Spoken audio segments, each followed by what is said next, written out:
A young boy with muscular dystrophy just wanted to dress like every other kid, but it was not that easy. So his mom did something about it. She wound up making a difference in millions of lives as a result.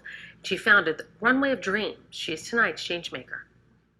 Changemakers, brought to you by Adapt Community Network, empowering people through innovative solutions one person at a time. We change.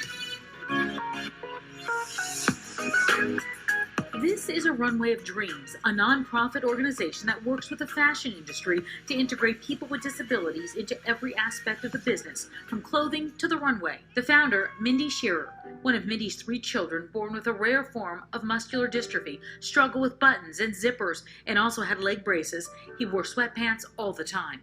When he was in first grade, he came home from school and said that he wanted to wear jeans to school like all of his friends. A fashion designer by trade, Mindy could not believe she had never thought of how she was dressing her son. Oliver wearing sweatpants every day made him feel like he was dressing disabled. I sat at my kitchen table and cried my eyeballs out that how did I miss this? But then she took action. She got a pair of jeans, took out the zipper and buttons, and replaced them with magnets and Velcro. I cut up the side seam so that the leg brace or prosthetic can go on, and then it closes around it. Mindy says there was an immediate change in Oliver's confidence and self-esteem, and that was her aha moment. I decided that I needed to take my background and figure out ways that mainstream clothing could be worn by people with disabilities. After a year of research, one well-known designer was receptive. We partnered with Tommy Hilfiger and made fashion history by developing the first ever mainstream adaptive clothing line, which has now gone on to become Tommy Adaptive. This partnership opened up the adaptive idea to the industry.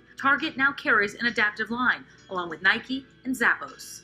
In the United States, there's almost 60 million people alone with a disability, 1 billion people globally. It's a market that's just being tapped into, but not going unnoticed. Mindy's Runway of Dreams, in which she hires models with all types of disabilities to grace the catwalk, will kick off New York's Fashion Week in September. Jaleesa Graham, a model for Runway of Dreams, says the adaptive clothing and fashion show are life-changing. Runway of Dreams and the fashion show really helped me to come into myself to kind of embrace what makes me different and makes me unique, and I kind of flaunted it and I loved it. We are changing how people feel about themselves and feeling safe in a world that they hid from. It is so important. Well, Mindy says her mission is that adaptive clothing be just like another fit, petite, plus size, or maternity. If you know somebody who would be a good change maker for us, please reach out to me on Facebook at Tamsen Fidel. Corey.